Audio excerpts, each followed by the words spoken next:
Alors, on va effectivement poursuivre encore avec de l'émotion. Certains s'en souviennent. Place au fameux Swiss Statement, un souvenir rappelé par Gilles et François. Parce que vous m'avez dit vraiment à l'époque, ça a été l'effet d'une bombe. C'était en 2008. De nombreuses polémiques ont suivi. Comment est-ce que vous avez choisi d'illustrer cette séquence ? Par une histoire suisse. Il y a une histoire belge, puis une histoire suisse. Donc on va avec... je vais dire juste, parce que ça a été évoqué tout à l'heure par Joseph Lamarange tout à l'heure. C'est vrai qu'il faut quand même remettre ça dans la perspective.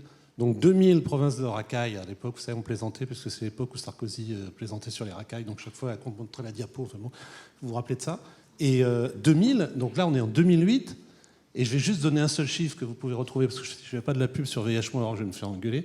On a fait un article sur VIH.org qui reprend les données de ERAS, enquête sur la sexualité.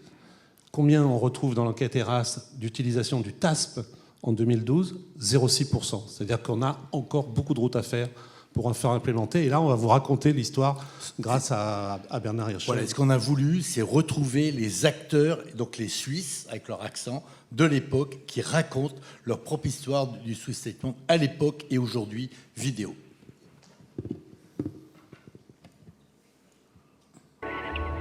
Je pense que l'infectiosité de quelqu'un qui a une virémie indétectable est proche de zéro. On ne peut jamais affirmer que c'est tout à fait zéro, mais elle est certainement très basse. J'ai pu assister aux débats finaux, juste avant la publication, de ce qui va devenir le Swiss Statement.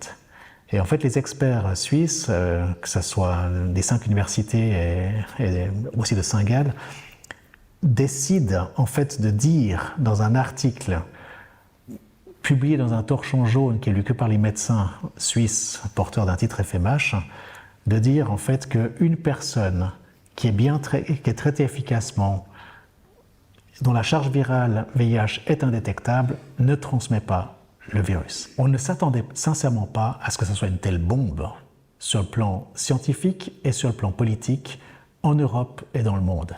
La première réaction a été violente de nos voisins français qui nous ont accusés de casser la prévention qui était faite contre le VIH en disant « à cause de votre message, on va assister à une baisse de la prévention, à moins d'utilisation de préservatifs ».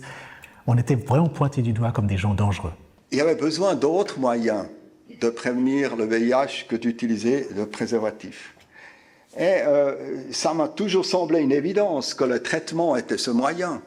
Voici donc une interview dans l'Hebdo en février 1997. Il faut diminuer la contagiosité des porteurs pour enrayer l'épidémie par le traitement.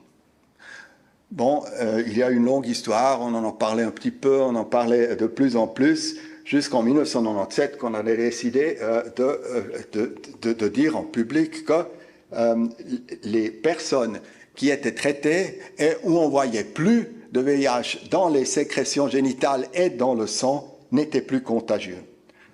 Alors on a écrit ce petit article dans le bulletin des médecins suisses que personne ne lit, pensait-on.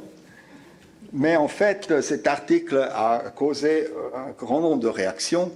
Il a été cité 287 fois dans la littérature scientifique, ce qui est beaucoup. Par exemple, des articles dans les plus prestigieux journaux médicaux sont souvent cités moins que ça. L'annonce a été très controversée, on s'est fait attaquer comme irresponsable. Si vous avez vécu quelque part sous une pierre ou dans la lune ces dernières années, et ne savez pas encore, je vous le dis maintenant clairement, les personnes sans virus détectables ne sont pas infectieuses et peu importe qu'elles soient séropositives ou séronégatives. La première chose qu'il faut réaliser, c'est que le Swiss Statement date de 2008, mais il a une histoire qui a au moins 10 ans auparavant. Il m'a toujours semblé une évidence que si le virus disparaîtrait, la contagiosité disparaîtrait également. Comment une maladie peut se transmettre s'il n'y a plus l'agent qui est présent? C'est quand même quelque chose qui est clair en infectiologie. Il faut penser par exemple à la tuberculose. C'est le traitement qui prévient également la contagion. Alors, cette évidence qui n'était pas une évidence pour tout le monde était ensuite renforcée par plusieurs expériences naturelles, notamment les investigations chez des couples sérodiscordants qui ont clairement montré que le facteur qui déterminait la contagiosité, c'était le niveau de la virémie.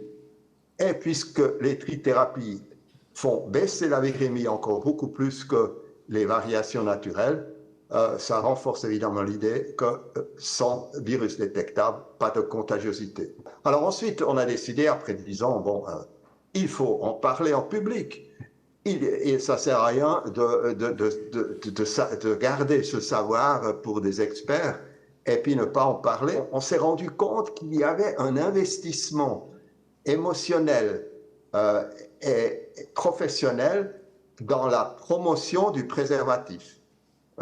Ça m'a un peu surpris. Le préservatif, c'est quand même pas un but en soi. Le but, c'est de prévenir les infections à VIH. Mais donc, de toucher à cette propagande qui, depuis 20 ans, disait préservatif, préservatif, préservatif, ça a heurté beaucoup de gens. Et il faut peut-être pas s'étonner qu'il y a eu une assez vive réaction. Mais il faut dire que les réactions un peu violentes ont fait la une des journaux, mais très vite, nous avons été rassurés par la réaction des gens les plus concernés, par exemple les patients. Peut-être je peux vous citer ici un témoignage que j'ai reçu d'une patiente qui disait, suite à la publication, « Cela fait des années que nous attendons avec impatience un tel document. Il enlève un poids à celles qui sont infectées par le virus et qui craignent plus que tout d'être à l'origine d'une nouvelle contamination. Cette crainte contribue à notre isolement.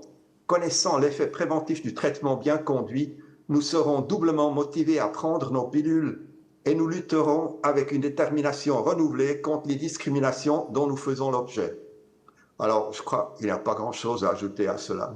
Ce qu'il faut savoir, c'est le grand nombre, l'évidence prépondérante, la logique biologique. Comment peut-il y avoir de transmission sans virus?